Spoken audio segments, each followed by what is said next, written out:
Hey guys, I have solved the silicon problem, and I made a massive series of videos about how I got rid of it. But I was ranting a lot. I even wrote a musical, improvised, that I sang. It was all about God and the story of Adam and Eve, etc., and how Jesus had to wash away their sins. It was pretty impressive, but I was, in fact, ranting a hell of a lot. So how did I get rid of the silicon? I ripped it off my head. I ripped away the French lace that I was wearing and I threw it away. The glue was coming through the lace. It's summer and it's hot. It's about 35 degrees every day.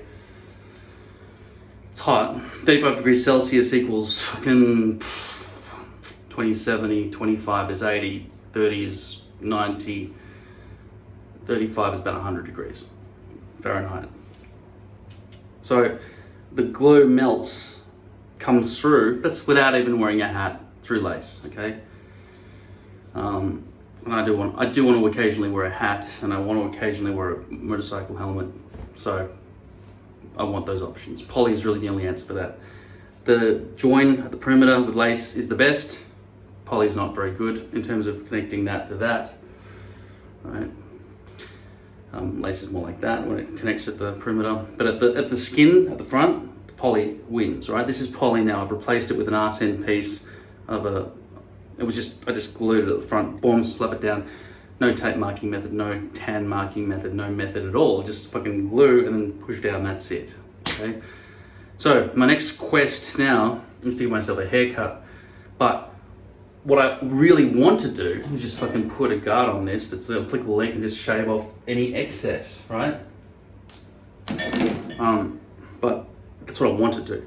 But instead what I'm doing this time is I'm getting thinning scissors. They're coming in the next few days.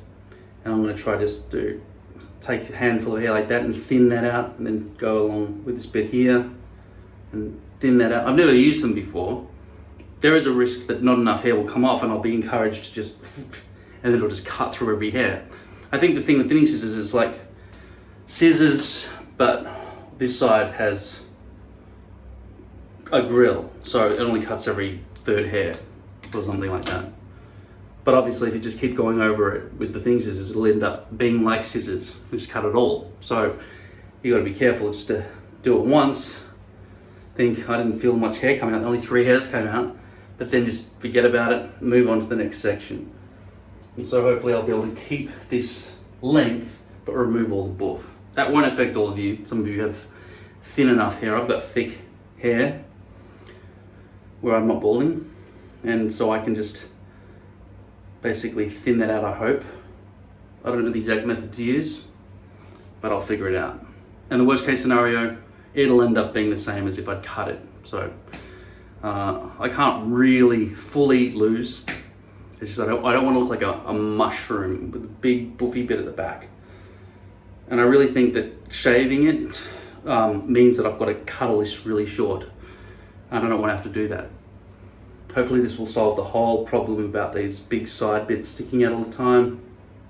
So I can just basically reduce the volume. And so then when I put hair product in it, it'll just be slicked neatly into the shape of my skull instead of looking like a gigantic cabbage coming off the top of my head.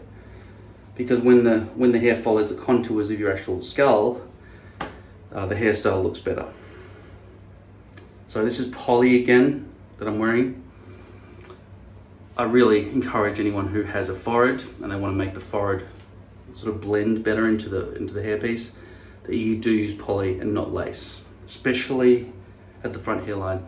All the problems that I've been going over the last few months or weeks trying to deal with tape marking and all the other sorts of things. By the way, if you are going to do tape marking, use the micro pore tape from 3M. But still, why bother when poly is fully available? You just glue directly onto the poly and stick it down, 100% accuracy every time, okay? Just be careful not to glue past that and get any glue into the hairs. And it's not that hard. You might get a couple of splotches here and there, but that's nothing compared to the amount of splotches you get every single time with lace. Now, some people have said that they can glue all the way down onto their forehead, glue all the way down to about there, stick it down the lace without measuring anything, and then just wipe off the excess afterwards. I don't think that is a realistic perception of reality. I think they're dreaming. It's not easy to pull away all of that glue off the front without causing some lifting to happen all the way along the front. Because the moment you've started pulling away a bit of glue here, right, it sort of tears the glue out from underneath as well. Depends what glue they're using, but if you've got disintegrating glue like white glue, which I mean, I don't know how many people are still using white glue instead of acrylic glue. Silicon is out, silicon's gone, silicon does nothing. This is silicon, right? White glue, acrylic glue, silicon glue. Useless, too hard and crumbly, makes a big mess, but maybe not very shiny through lace, and potentially not melting from the sun. I don't know, but it's hard to deal with. And then you've got acrylic glue, or what I call normal glue. I also use Davlin Green, which is a lot thinner than this. But this has got a bigger brush and a bigger stem. So if it's got enough glue inside the bottle, and it's not down to about there where the brush no longer reaches it, it actually is the easiest kind of glue to just apply. And if you've got the poly, even easier. So this is how I've solved the silicone problem. Next step is give myself a nice haircut.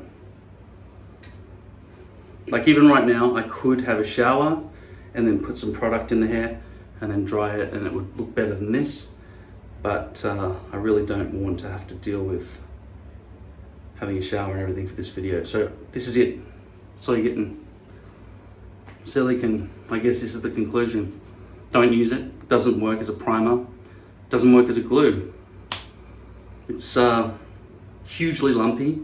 It dries as hardened plastic. So you can't squish it down once it's there. It's just, if there's a lump, the way that you painted it on, which there will be, that lump will stay there. If it lifts at all on any edge, and you go, oh shit, it's lifted, what do I do now? Well, with any other glue, you just press it back down, it stays again, right? Glue hasn't got great hold in the first place, but